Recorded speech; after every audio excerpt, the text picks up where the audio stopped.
Romanos capítulo 13, do 1 ao 5, diz assim: todo homem esteja sujeito às autoridades superiores, porque não há autoridade que não proceda de Deus, e as autoridades que existem foram por Ele instituídas. De modo que aquele que se opõe à autoridade resiste à ordenação de Deus, e os que resistem trarão sobre si mesmos condenação.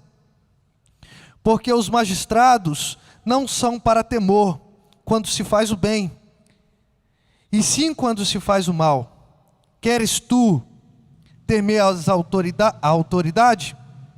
Não temer a autoridade? Faze o bem e terás louvor dela, visto que a autoridade é ministro de Deus para o bem.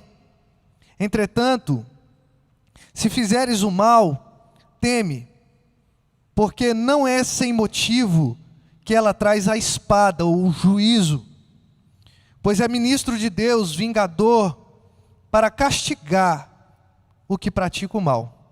É necessário que lhes estejais sujeitos, não somente por causa do temor da punição, mas também por dever de consciência. Que o Senhor Jesus fale aos nossos corações, que o Espírito Santo aplique essa palavra em nossos corações nessa tarde, em nome de Jesus. Amém. Nós estamos nos aproximando de um momento muito importante para a nossa nação. E eu falo que é de suma importância esse momento de reta final de eleição para prefeitos e vereadores, porque as cidades, elas têm um olhar mais cuidadoso pelos seus prefeitos e vereadores. Às vezes a gente coloca os holofotes nas eleições presidenciais, governamentais, mas quando se trata de autoridades que tratam da cidade, da micro, nós entendemos que elas são fundamentais para as nossas vidas. E ontem, na ministração do louvor pela manhã, o pastor Jefferson citou palavras do pastor John Piper, que ele falou que toda autoridade, todo presidente, todos aqueles que se acham líder de alguma coisa, no final serão apenas nota de rodapé na história do mundo. Que palavra tremenda. Que palavra tremenda. Porque de fato, é o Senhor que está governando a nossa nação. É o Senhor que está governando o mundo, na verdade. Ainda que o mundo pareça estar indo de mal a pior, o Senhor está no seu alto e sublime trono. E Ele está governando. Através de autoridades que a gente acha incompetente, através de autoridades que a gente acha competente, através de um indouto que a gente, porventura, o encontre, através de um doutor que esteja à frente da nossa nação, ou do nosso país, ou do nosso estado, cidade, enfim.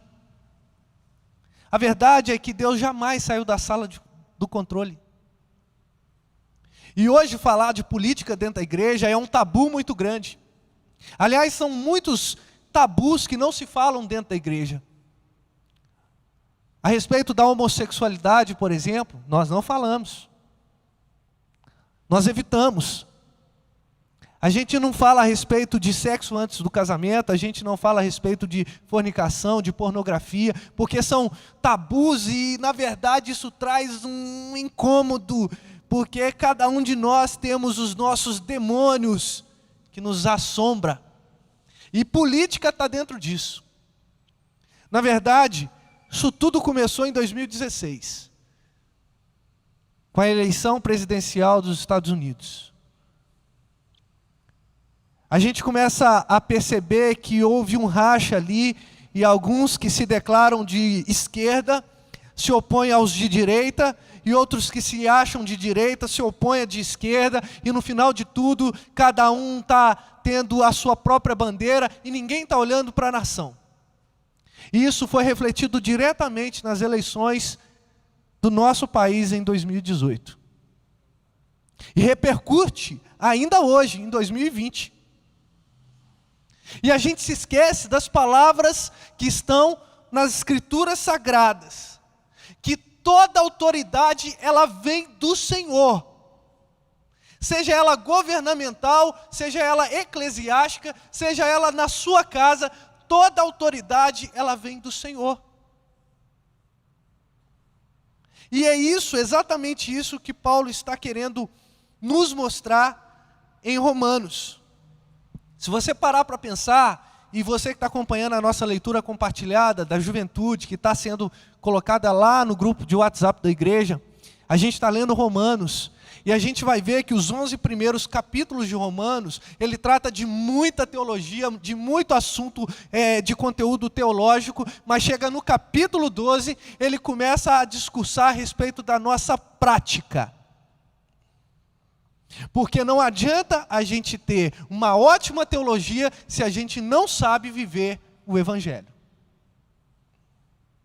Não adianta a gente ser doutor em teologia sistemática, em teologia bíblica, não adianta a gente saber a Bíblia de trás para frente, de frente para trás, se a gente não consegue traduzir em prática. O próprio Senhor Jesus, Ele nos fala que aquele que ouve as palavras e não pratica, é semelhante àquele que quer construir uma casa na praia. Ele pode cavucar, ele pode colocar colunas, ele pode colocar muitos fundamentos, mas essa casa vai cair com toda certeza, porque ela não está firmada no lugar certo. Então, o que o apóstolo Paulo está trazendo aos romanos olha, eu agora ensinei vocês a respeito do Evangelho, a respeito da ortodoxia, a respeito de toda a questão didática da teologia, mas agora vocês precisam também traduzir isso nas suas ações. E ele vai discursar por várias coisas até chegar aqui a respeito da obediência às autoridades. E ele faz essa primeira afirmação que toda autoridade, ela é constituída por Deus e por isso nós devemos estar sujeitos a ela. Porque ele está replicando exatamente as palavras de Jesus. Quando Pôncio Pilatos chegou para ele e falou assim, olha, você não sabe com quem que você está falando, né, Jesus? Você está completamente louco, porque eu, Pilatos, eu tenho o poder nas minhas mãos de te soltar ou de te prender, de te condenar à morte ou de te fazer viver. E Jesus, de uma forma brilhante, ele fala, olha Pilatos, se você soubesse que nenhuma autoridade foi dada a não ser aquela que vem do alto, você não estava falando isso.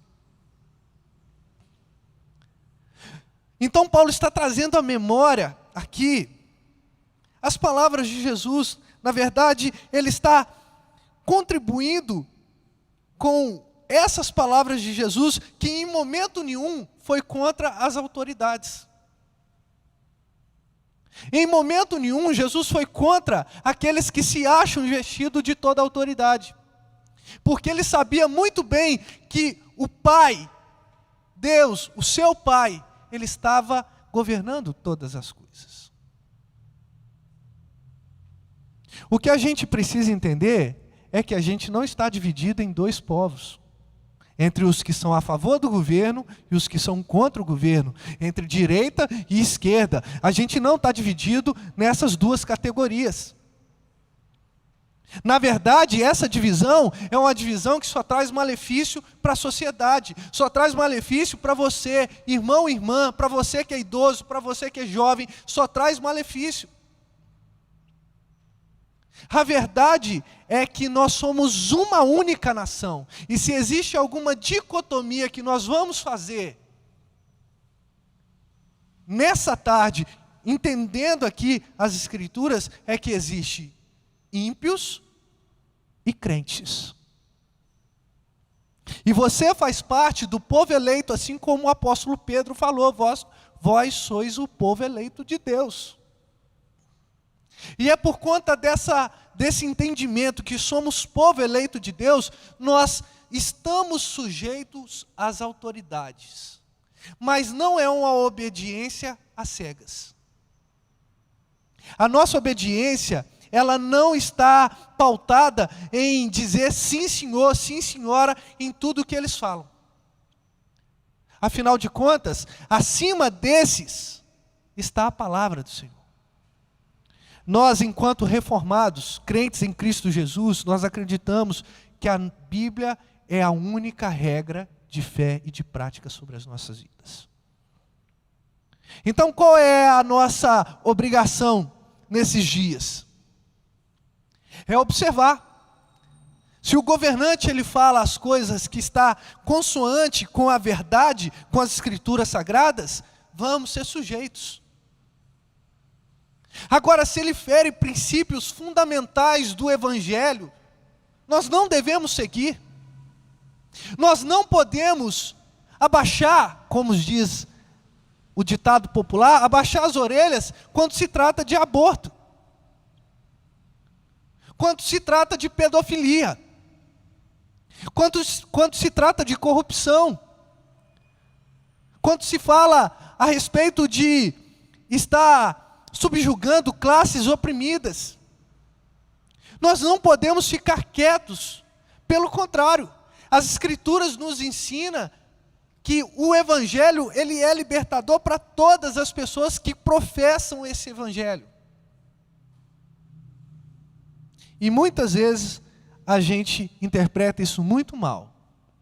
A gente elege um determinado presidente, governador, prefeito, ou qualquer outro poder legislativo, e a gente acha que a palavra deles é o que a igreja romana fala que é ex cátedra, acima de tudo, é sagrada. Ah, mas eu votei no fulano, então se ele fala que tudo bem matar alguém, então eu vou matar. Ah, não, mas eu elegi o Beltrano, e ele é a favor da liberação da droga, então ok, eu vou abraçar essa verdade, porque ele é autoridade, e a Bíblia fala que nós devemos obedecer à autoridade. Devemos obedecer, desde que ela não conflita com as verdades fundamentais do Evangelho. Porque aí a gente vai estar fazendo uma troca. A gente vai estar vendendo os valores. Esqueci a palavra aqui. Vamos estar fazendo apenas uma venda dos nossos valores com relação ao Evangelho. Vamos colocar no mercado. E o que o nosso expoente político vai falar? Ah, ele é a favor disso, então ok. Mas aí a gente chega para determinados irmãos e fala, mas isso fere a Bíblia. E a gente fica naquele dilema. Eu sigo quem? Eu sigo as Escrituras ou eu sigo o governante? E a gente fala, olha irmão, a gente precisa observar as Escrituras. Aí a pessoa fala, mas vai contra o que eu penso sobre o Evangelho. E quem diz que o Evangelho é pautado naquilo que você pensa? Quem disse que o Evangelho ele deve ser lido de acordo com a sua vivência? Um dos maiores defeitos que nós estamos observando dentro da sociedade é que pegam as Escrituras e leem ela com os óculos, com as lentes, com a cosmovisão do mundo pós-moderno. E a gente de alguma maneira quer encaixar os pecados, nossos pecados, na Bíblia. E se a Bíblia condena esses pecados, sabe o que a gente faz? É mais fácil dizer que nós vamos atualizar a Bíblia. É mais fácil dizer, olha, esse versículo aqui não é inspirado. É mais fácil dizer, olha, isso aqui não está de acordo, porque não é assim que eu penso.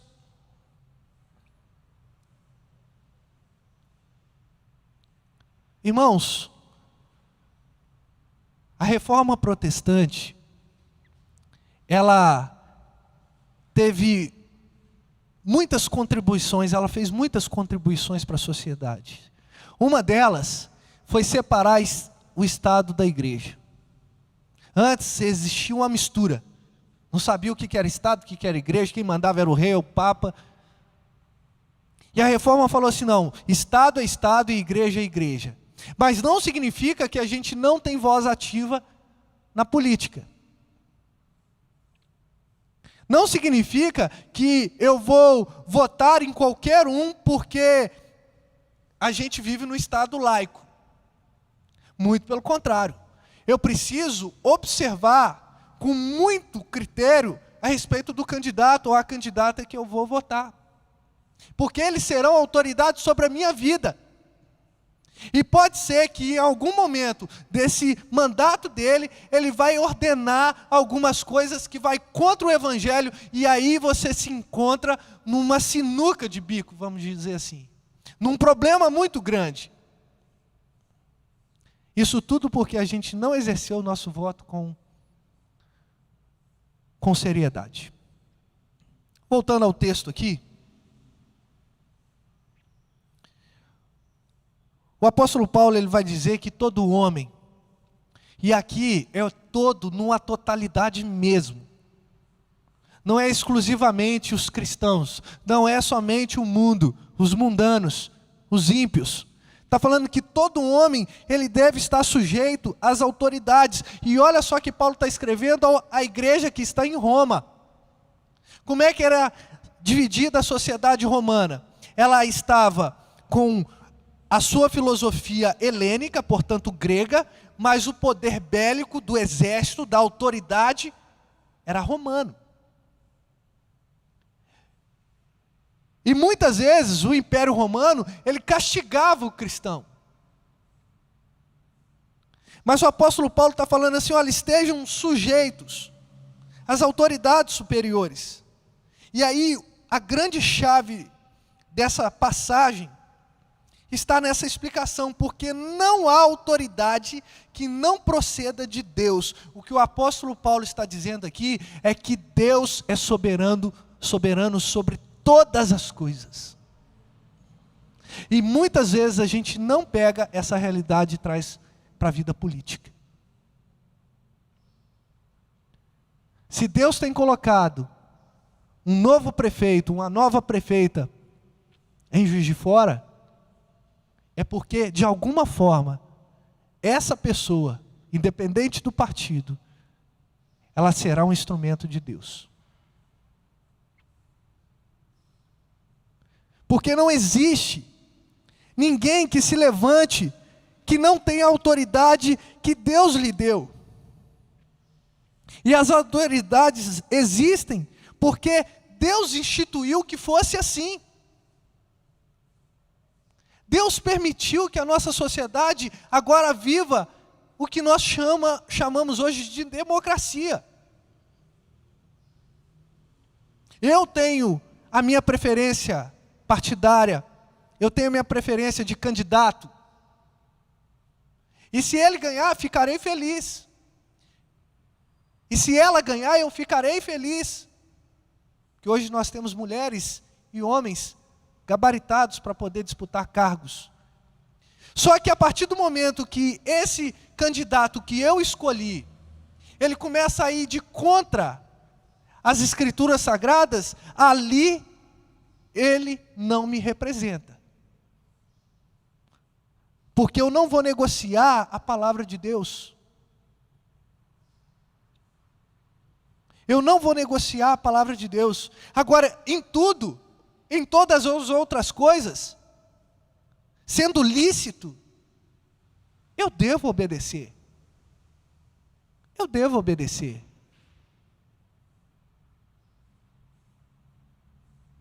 Porque, de fato, está consoante as Escrituras. Ou seja, o que eu estou falando? Você deve olhar o mundo e ler as Escrituras. E enxergar o mundo de acordo com o que a Escritura está falando. E enxergar o seu candidato de acordo com as Escrituras, o que a Escritura fala. E as Escrituras é bem rígida. Fala que mentirosos não herdarão o reino dos céus, portanto, mentirosos, eles não podem ser alvo do nosso voto. Ladrões, Pessoas que vão contra a natureza que Deus colocou em nós, ideologia de gênero, por exemplo, do maligno. Aliás, um jornalista muito conceituado chegou para uma pessoa e falou assim: se acontecesse de uma criança de 7 anos pegar uma arma e matar alguém, essa criança deve ser condenada como um adulto? A pessoa respondeu assim: de maneira nenhuma. De maneira nenhuma. Porque ela não tem capacidade de juízo. E aí ele replicou: mas ela teria capacidade de escolher então o próprio sexo? Argumento que não tem como refutar. Ah, mas o mundo vai odiar. Ah, mas as igrejas vão esvaziar. Irmãos, desculpa a expressão problema do mundo. O prato de comida está colocado na mesa. A mesa do Senhor está colocada na igreja. Quem tem fome, venha. Quem quer se alimentar, que venha. A porta está aberta para todo tipo de pessoa. Só não podemos permanecer no mesmo estado que estamos. O Evangelho deve provocar transformação todos os dias em nossa vida. É todo momento que a gente lê um versículo na Bíblia, ele deve transformar a nossa mente. E não nós transformar a Bíblia naquilo que o mundo quer que ela seja.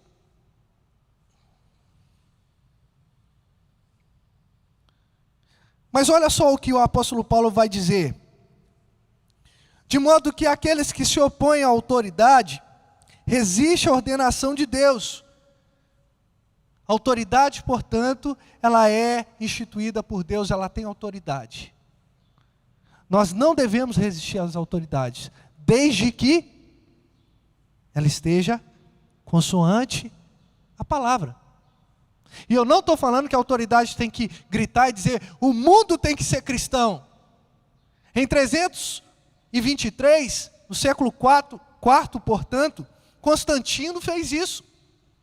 E a igreja sofreu. A gente não pode viver essa falácia. Eu não quero um prefeito que chega lá e dê privilégios para a igreja.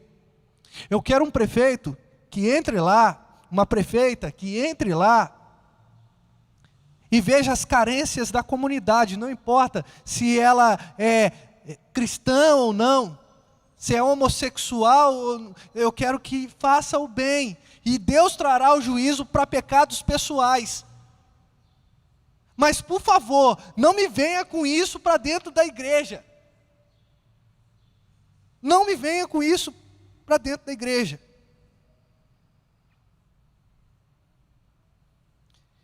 E a própria Escritura diz que se a gente resistir de maneira inconsequente às autoridades, nós vamos trazer condenação para a nossa própria vida. Ou seja, todo pecado há consequência. A desobediência traz consequência. Ah, mas Deus perdoa. É assim que a gente fala? Deus está perdoando. Oh, Deus do perdão.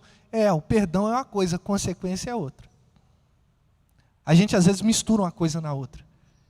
Ah, Deus não perdoou? Perdoou, mas você tem que pagar. Senão fica muito fácil. Eu vou num banco, assalto o banco, vivo com aquele milhões de dinheiro que eu roubei, e falo: mas eu pedi perdão a Deus. Deus me perdoou? Claro que perdoou. Mas o que você tem que fazer? Vai lá e devolve o dinheiro. Só que a gente não quer sofrer as consequências. Só que as Escrituras falam que a gente vai sofrer consequências. Porque esses magistrados, eles não são para o temor. Para quem? Para quem faz o bem. Tem gente que está andando preocupado, com medo. Quem vai ser o novo presidente dos Estados Unidos? O Biden vai ganhar. Ou já ganhou, não sei como é que está aquela confusão.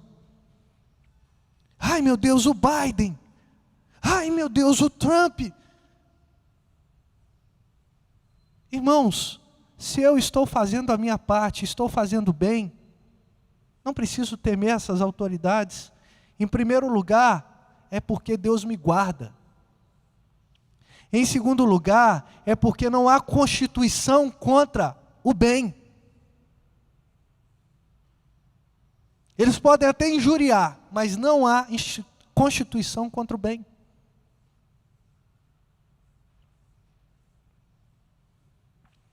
Mas se a pessoa faz o mal,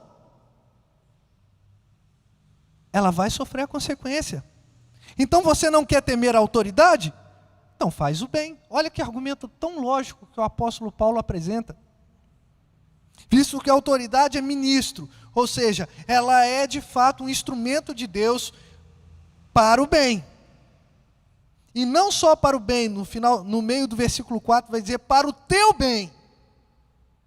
A gente precisa romper muitas barreiras, irmãos. Eu sou pró-governo, eu sou anti-governo. A gente tem que entender que a autoridade é colocada lá por Deus, e Deus fará com que eles sejam instrumento para o nosso bem. Mas o dólar aumentou, mas o arroz aumentou. De alguma forma Deus está cuidando da sua vida. Mas se fosse o fulano ia ser diferente, que não sei, ia ser pior, não sei. Não importa. De alguma maneira o Senhor estaria cuidando da sua vida. Porque Ele não te chamou para você viver uma vida que seja uma vida miserável na presença dEle. Eu estou falando miserável não de dinheiro, eu estou falando de viver com medo. Uma vida que você não consiga viver a tal da vida abundante que Ele prometeu e que Ele nos deu. É a pessoa que consegue ter o contentamento. O que tem hoje? Arroz e feijão, glória a Deus. E no domingo? Vai ter um franguinho assado, glória a Deus, ótimo. Eu sei que tudo isso é provisão do Senhor.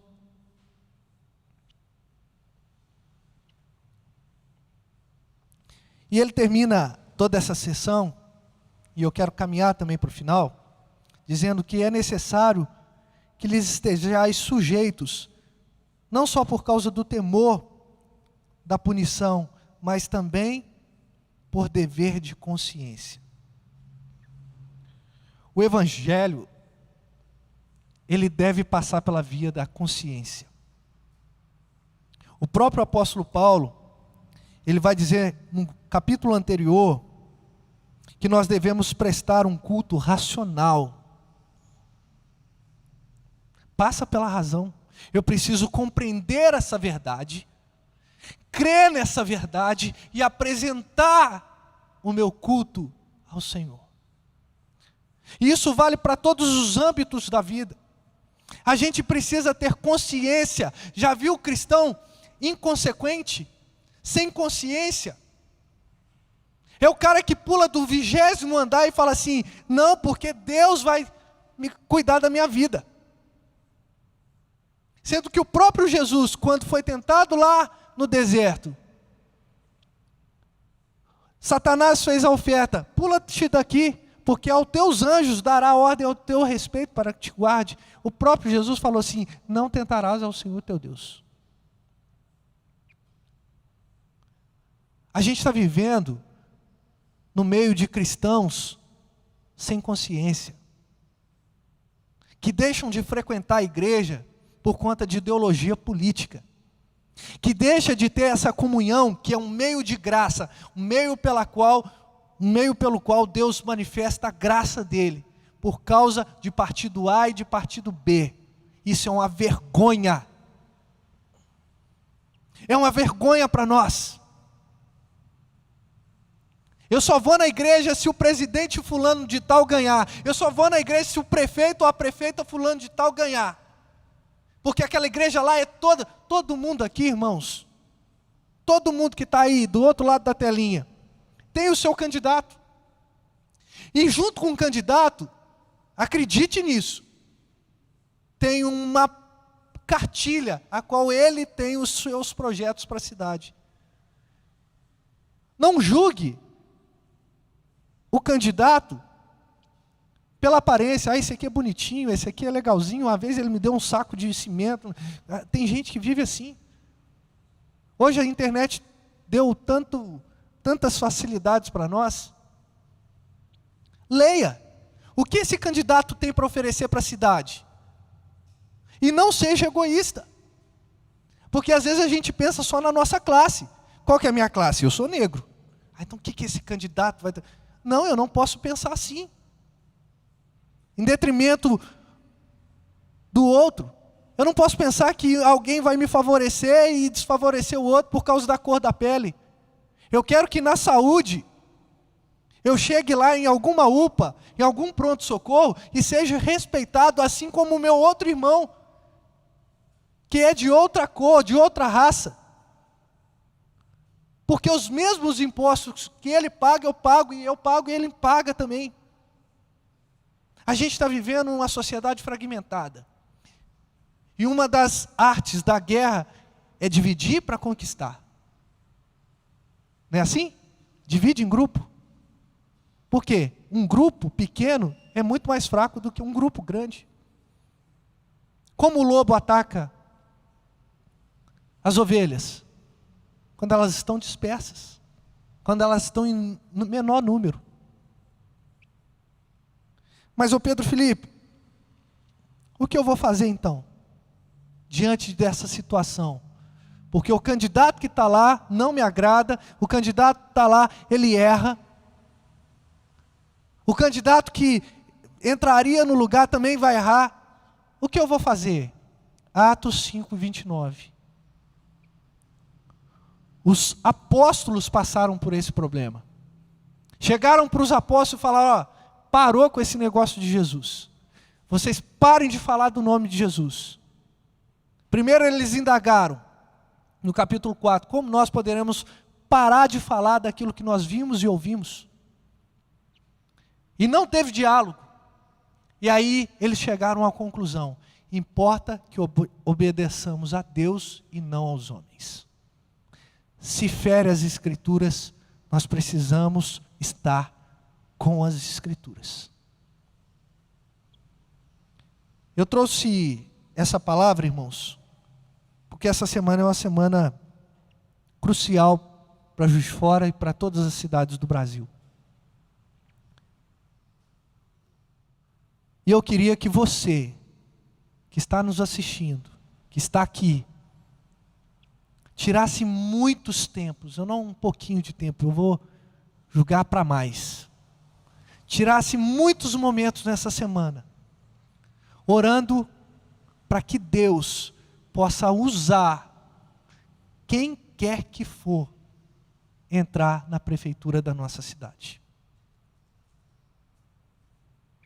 Que essa pessoa possa ser de fato um ministro de Deus, um instrumento de Deus para promover o bem, para o nosso bem. E quando eu falo nosso, não só da igreja, mas da comunidade, até mesmo do ímpio. Isso é graça comum. E se esse candidato um dia se opor às Escrituras, que tenhamos coragem de dizer, importa obedecer a Deus e não aos homens. Eu não sei se você vai ter essa coragem toda, eu não sei se eu vou ter essa coragem toda, mas uma coisa eu sei, eu já sei o teor da minha oração.